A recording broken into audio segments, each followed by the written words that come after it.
Lee Harker, una talentosa investigadora del FBI, es asignada al caso de un asesino serial que lleva años evadiendo a la policía.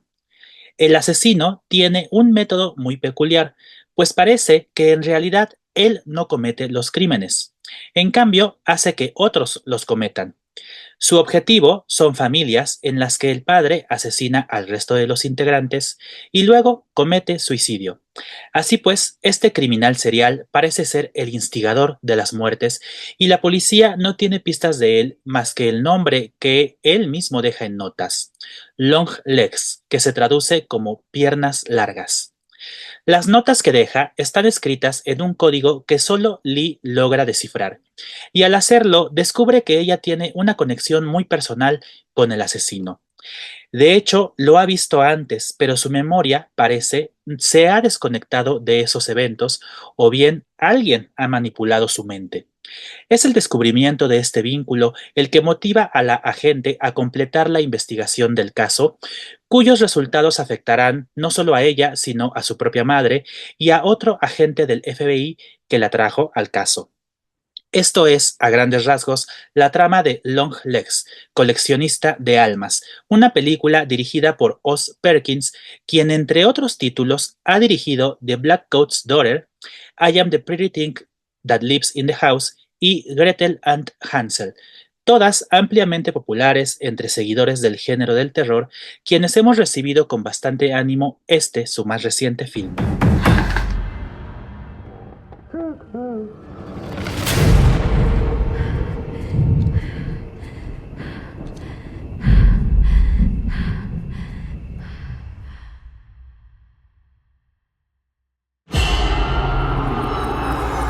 Por principio de cuentas, quiero comentar que la película toma una dirección inesperada para mí, lo cual me pareció valioso porque rompió con la expectativa que tenía de ella.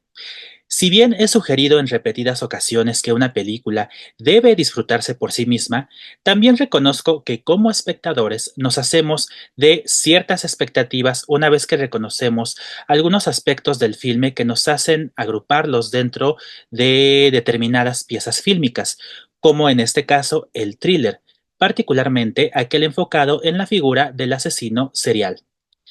El tráiler y la manera en que se vendió la película la hacían parecer como un thriller en el que Lee, cual Clarice Starling, tiene que darle caza a este asesino que, al parecer, se dibujaba como un Buffalo Bill, el criminal transexual de El silencio de los inocentes.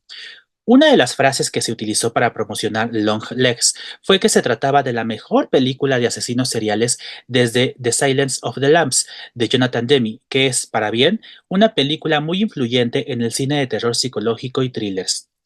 La estética de esa película, donde las paletas de colores oscuras como el negro, el rojo, el gris, a veces el café o el naranja, se conjugan con escenarios lluviosos, nublados y, desde luego, con amplias tomas de los contextos geográficos donde suceden las acciones, que pueden ser las grandes ciudades, como en el caso de Seven o El coleccionista de huesos, o bien los pueblos de la América profunda, como fue el caso de El silencio de los inocentes, donde Buffalo Bill secuestra mujeres en una comunidad de Tennessee, o en Besos que matan, donde el criminal comete sus fechorías en una localidad de Carolina del Norte. Long Legs comparte algunos de estos rasgos que elaboran una atmósfera peligrosa, estresante, muy enrarecida, en la que nadie es lo que parece y donde se siente que una sombra malévola se extiende a lo largo de una población o comunidad. Longlegs, el asesino, es eso, una figura peligrosa de la que nadie tiene fotografías y no hay más pistas excepto las que él deja, es decir, las cartas en donde se hallan códigos satánicos que dan cierta pista de su identidad y prácticas religiosas. Pero lo que sí es tangible son las escenas del crimen que deja detrás de sí y que han sumido a Oregon en un estado de sospecha y miedo constantes. Así, la figura de este asesino se vuelve una disposición afectiva o bien el referente de la amenaza que podría aparecer y de la que cualquier familia podría ser víctima. Is it scary being a lady FBI agent? Yeah. Take a nice long look. The letter was left with the bodies. Signed with one word.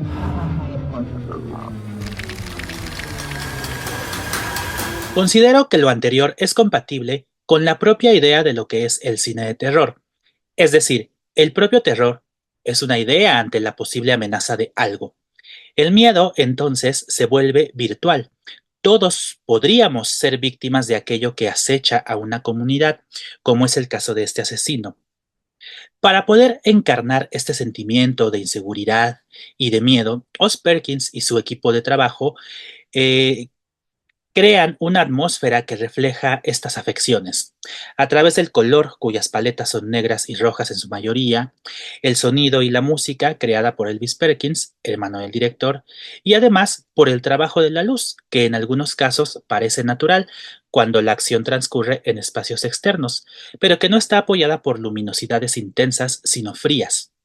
O bien, en el caso de los interiores, cuando el fotógrafo decide usar luces y colores fríos para las escenas en las comisarías, o bien oscuridad en las casas de Lee o de las familias asesinadas, donde el rostro de los personajes está iluminado por luces laterales cálidas, pero el fondo es oscuro, y son esos fondos de donde provienen los índices de la presencia del mal, sea un ruido, el timbre, el teléfono que suena, o bien cuando tocan a la puerta. Finalmente, se utilizan símbolos relativos al satanismo de la década de los 70, años en los que se enmarca la película. Todo ello habla de un diseño de producción y sonoro que trabaja en conjunto para lograr en el espectador un afecto duradero. Pienso que esta película se queda contigo mucho después de verla, tal como El asesino, cuya presencia sientes precisamente por toda la atmósfera que se construye a tu alrededor. Ese, creo, es uno de los mayores logros de esta película. No recurrir demasiado al jump scare o al screamer, sino a una estética que encarna a Longlegs como un símbolo de la maldad, que es, en último lugar, lo que el asesino desea. Es difícil crear películas cuyo efecto de terror se quede contigo después de verlas.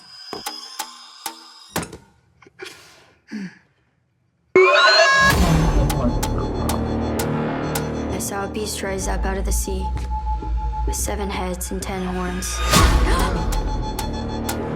And on his horns he wore 10 crowns. And on each head was written a blasphemous name. What aren't you telling me? Como dije al inicio, la película toma una dirección inesperada, al menos para mí. Sucede que, pese a manejar los códigos visuales del thriller de asesinos seriales, que hasta parece un género en sí mismo, también hay un componente fantástico, digamos. Lee, interpretada por Maika Monroe, y a quien podemos considerar como una de las reinas del terror actual, se presenta como una audaz investigadora debido a que posee el don de la clarividencia, o algo de eso se sugiere por lo menos. Pero no es eso lo único que la ayuda, sino su gran capacidad de observación. Es ella quien descubre los patrones del asesino, entre ellos que elige muchachas cuyo cumpleaños es el 14 de cada mes y que los asesinatos ocurren 6 días antes o después de la fecha.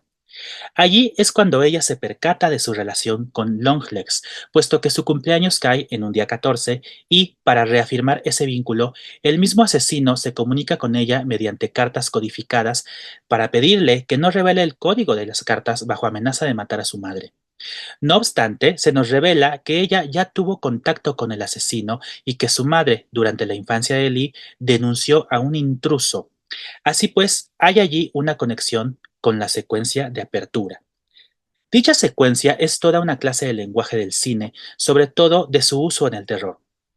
El formato en que se presenta es en el de las televisiones setenteras, por ello las líneas negras están a los costados.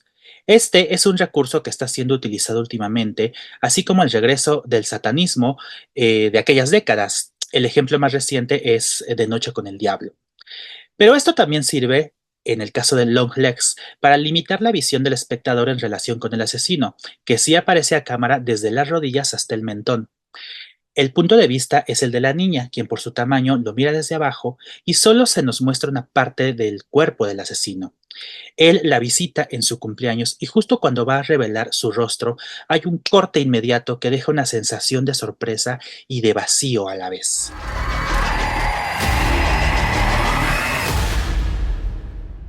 I'll be waiting.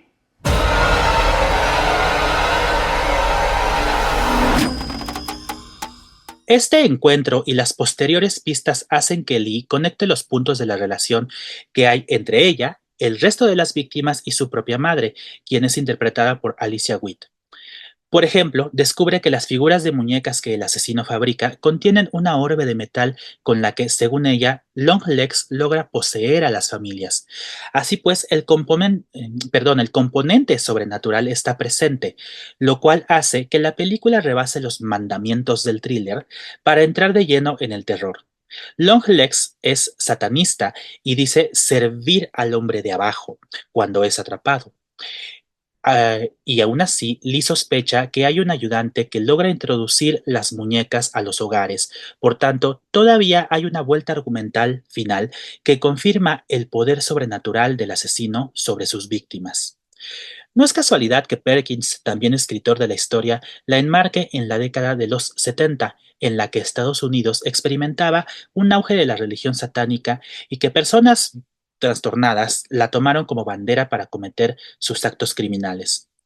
Al final, tanto Longlegs como Lee experimentan un descenso hacia la oscuridad, el primero por voluntad, la segunda por manipulación, y ello también se deja ver en los grandes planos donde las carreteras están centradas en la imagen, mientras Lee maneja hacia el horizonte, donde parece, de hecho, que maneja hacia su perdición.